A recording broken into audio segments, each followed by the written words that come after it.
Freedom TV ವರದಿಗೆ ಸಿಕ್ತು big impact.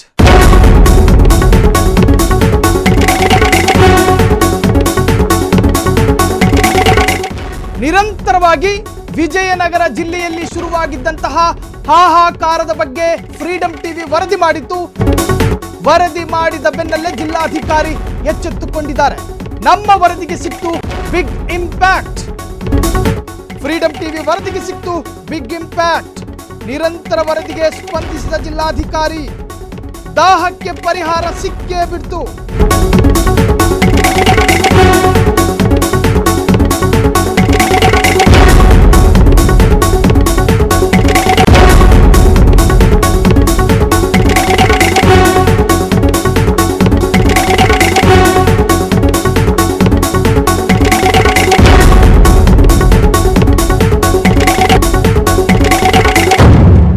Vijayanagara ಜಿಲ್ಲೆಯಲ್ಲಿ ನೀರಿಗಾಗಿ ಹಾಹಾಕಾರ ಎನ್ನುವಂತಹ ಶೀರ್ಷಿಕೆಯ ಅಡಿಯಲ್ಲಿ ಫ್ರೀಡಂ ಟಿವಿ ನಿರಂತರವಾಗಿ ವರದಿಯನ್ನು ಪ್ರಸಾರ ಮಾಡ್ತಾ ಇತ್ತು. ಕಾರಣ ಒಂದು ಬರದ ಛಾಯೆ ರಾಜ್ಯದಲ್ಲಿ ಆವರಿಸಿಕೊಂಡಿರತಕ್ಕಂತಹ ಸಂದರ್ಭದಲ್ಲಿ ವಿಜಯನಗರ ಜಿಲ್ಲೆಯಲ್ಲಿ ಸಾಕಷ್ಟು ಮಹಿಳೆಯರು ಬೀದಿಗಿಳಿದು ಹೋರಾಟವನ್ನು ನಡೆಸಿದ್ರು ನೀರಿಗಾಗಿ.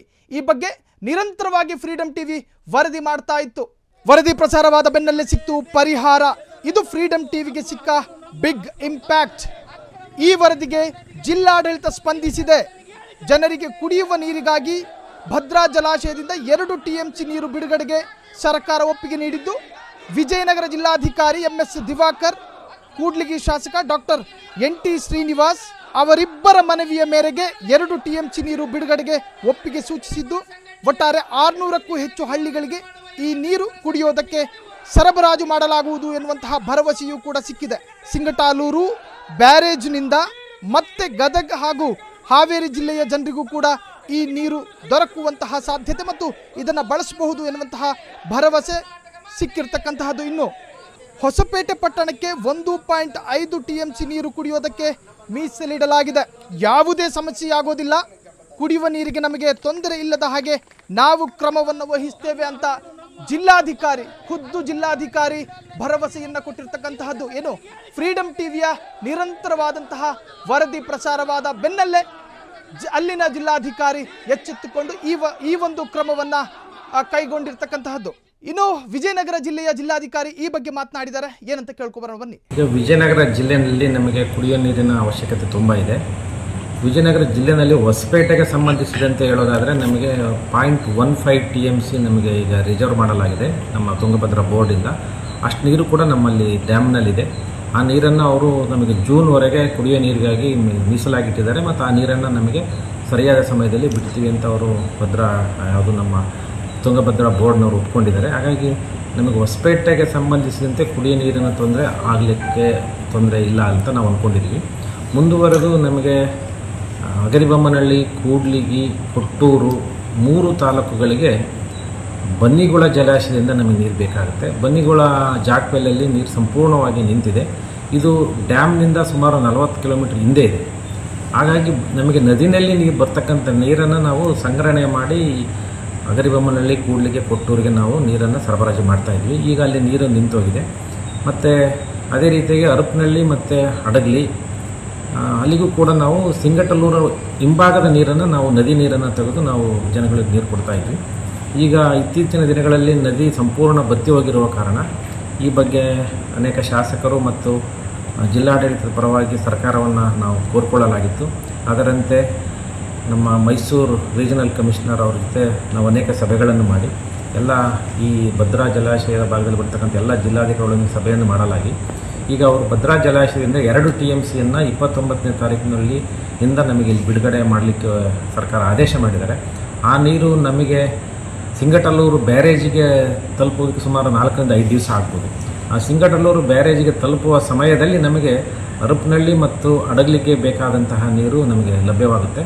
ಮತ್ತು ಸಿಂಗಟಲ್ಲೂರಿಗೆ ಬಂದ ನಂತರ ಅಲ್ಲಿನ ಗದಗ ಜಿಲ್ಲೆಯ ಮತ್ತು ಹಾವೇರಿ ಜಿಲ್ಲೆಯ ಕುಡಿಯುವ ನೀರಿಗೆ ತೆಗೆದುಕೊಂಡು ನಮಗೆ ಸುಮಾರು 0.1 TMCನ ಅವರು ನದಿನಲ್ಲಿ ಬಿಡುಗಡೆ ಮಾಡಿದರೆ ಅದು ಬನ್ನಿಗುಳ ಜಾಕ್ವೆಲ್ಗೆ ರೀಚ್ ಆಗುತ್ತೆ. ಆವಾಗ ನಾವು ಬನ್ನಿಗುಳ ಜಾಕ್ವೆಲ್ಲಿಂದ 3 ತಾಲೂಕುಗಳು ಮತ್ತು 60 ಗ್ರಾಮಗಳಿಗೆ 45 ದಿನಗಳವರೆಗೆ ನಾವು ಕುಡಿಯುವ ನೀರನ್ನು ಸರಬರಾಜು ಮಾಡಲಿಕ್ಕೆ ನಮಗೆ ಶಕ್ತವಾಗುತ್ತೆ. ಜೊತೆಗೆ ಹಡಗಲಿ ಮತ್ತು ಹರಪನಹಳ್ಳಿ ಭಾಗದಲ್ಲಿ ಅವರಿಗೂ ಕೂಡ ಈ 2 TMC ನೀರು ಬಿಡೋದ್ರಿಂದ ಅಲ್ಲಿ ಸುಮಾರು ನಮಗೆ 200 ಗ್ರಾಮಗಳಿಗೂ ಮತ್ತು 2 ಸಿಟಿಗಳಿಗೂ ಕುಡಿಯೋ ನೀರಿನ ತೊಂದರೆಯನ್ನು ನಾವು ತಪ್ಪಿಸ್ಬೋದಾಗಿದೆ. ಹಾಗಾಗಿ ಸರ್ಕಾರ 2 TMC ಬರ್ತಿರುವ ನೀರನ್ನು ಯಾವುದೇ ರೀತಿ ವ್ಯಪಗತವಾಗದಂತೆ ನಾವು ಜಿಲ್ಲಾಡಳಿತ ಅದನ್ನು ಸಂಪೂರ್ಣವಾಗಿ ಬಳಸಿಕೊಳ್ಳಲು ಸಿದ್ಧತೆ ಮಾಡಿಕೊಳ್ಳಲಾಗಿದೆ. ಎಸ್, ಈ ಬಗ್ಗೆ ಹೆಚ್ಚಿನ ಮಾಹಿತಿಯನ್ನ ಕೊಡೋದಕ್ಕೆ ನಮ್ಮ ಸೀನಿಯರ್ ರಿಪೋರ್ಟರ್ ನೇರ ಸಂಪರ್ಕದಲ್ಲಿದ್ದಾರೆ. ಪ್ರಸನ್ನ, ಹೇಳಿ, ನಾವು ನಿರಂತರವಾಗಿ ಈ ಒಂದು ಸುದ್ದಿಯನ್ನ ಪ್ರಸಾರ ಮಾಡಿದ್ವಿ. ಅದರ ಬೆನ್ನಲ್ಲೇ ವಿಜಯನಗರ ಜಿಲ್ಲೆಯ ಜಿಲ್ಲಾಧಿಕಾರಿ ಎಚ್ಚೆತ್ತುಕೊಂಡಿರ್ತಕ್ಕಂತಹದ್ದು ಏನು ಅಲ್ಲಿ ನೀರಿಗಾಗಿ ಹಾಹಾಕಾರ ಶುರುವಾದಂತಹ ಸಂದರ್ಭದಲ್ಲಿ ಯಾಕೆ ಜಿಲ್ಲಾಧಿಕಾರಿ ಎಚ್ಚೆತ್ತುಕೊಳ್ಳಲಿಲ್ಲ? ನಮ್ಮ ವರದಿಗೆ ಸಿಕ್ಕಂತಹ ಇಂಪ್ಯಾಕ್ಟ್ ಏನು ಪ್ರಸನ್ನ? ಫ್ರೀಡಂ ಟಿವಿ ಇದು ಜನಸಾಮಾನ್ಯರ ಶಕ್ತಿ. ನಾವು ತೋರಿಸುವಂತಹ ಬಿತ್ತರಿಸುವಂತಹ ಪ್ರತಿಯೊಂದು ವರದಿ ಕೂಡ ಅಧಿಕಾರಿಗಳ ಮಟ್ಟಕ್ಕೆ ತಲುಪುತ್ತೆ, ಜೊತೆಗೆ ಇಂಪ್ಯಾಕ್ಟ್ ಕೂಡ ಆಗುತ್ತೆ. ಇದಕ್ಕೆ ಪೂರಕವಾಗಿ ನಾವು ಹೇಳೋದಾದ್ರೆ ವಿಜಯನಗರ ಜಿಲ್ಲಾದ್ಯಂತ ಇರುವಂತಹ ಕುಡಿಯುವ ನೀರಿನ ಸಮಸ್ಯೆ ಬಗ್ಗೆ ಫ್ರೀಡಂ ಟಿವಿ ಸವಿಸ್ತರವಾದಂತಹ ನಿರಂತರ ವರದಿಯನ್ನು ಪ್ರಸಾರ ಮಾಡಿತ್ತು. ಈಗ ವಿಜಯನಗರ ಜಿಲ್ಲಾಧಿಕಾರಿಯಾದಂಥ ದಿವಾಕರ್ ಅವರು ಆದೇಶವನ್ನು ಮಾಡಿರುವಂಥದ್ದು, ಯಾವುದೇ ಕಾರಣಕ್ಕೂ ಕೂಡ ಕುಡಿಯುವ ನೀರಿನ ಸಮಸ್ಯೆ ಎದುರಾಗದಂತೆ ಕ್ರಮ ಕೈಗೊಳ್ತೀವಿ ಎನ್ನುವಂಥ ಮಾತನ್ನು ಹೇಳಿದ್ದಾರೆ. ಜೊತೆಗೆ ಭದ್ರಾ ಡ್ಯಾಂನಿಂದ ಸಿಂಗಟಾಲೂರು ಬ್ಯಾರೇಜ್ ಮೂಲಕ ಗದಗ ಮತ್ತು ಹಾವೇರಿಯ 600ಕ್ಕೂ ಹೆಚ್ಚು ಹಳ್ಳಿಗಳಿಗೆ ಏನು ಕುಡಿಯುವ ನೀರಿನ ವ್ಯವಸ್ಥೆಯನ್ನು ಕಲ್ಪಿಸಲಿಕ್ಕೆ ನಾವು ಮುಂದಾಗಿದ್ದೀವಿ ಅನ್ನುವಂಥ ಮಾತನ್ನು ಹೇಳಿದ್ದಾರೆ. ಜೊತೆಗೆ ಹೊಸಪೇಟೆಗೆ 1.50 TMC ಅಷ್ಟು ನೀರನ್ನು ನಾವು ಮೀಸಲು ಇಟ್ಟಿದ್ದೇವೆ. ಹಾಗೆ ಕುಡಿಯುವ ನೀರಿನ ಸಮಸ್ಯೆ ಆಗದಂತೆ ನಾವು ಎಚ್ಚರಿಕೆ ಕ್ರಮಗಳನ್ನು ಕೈಗೊಳ್ತೇವೆ.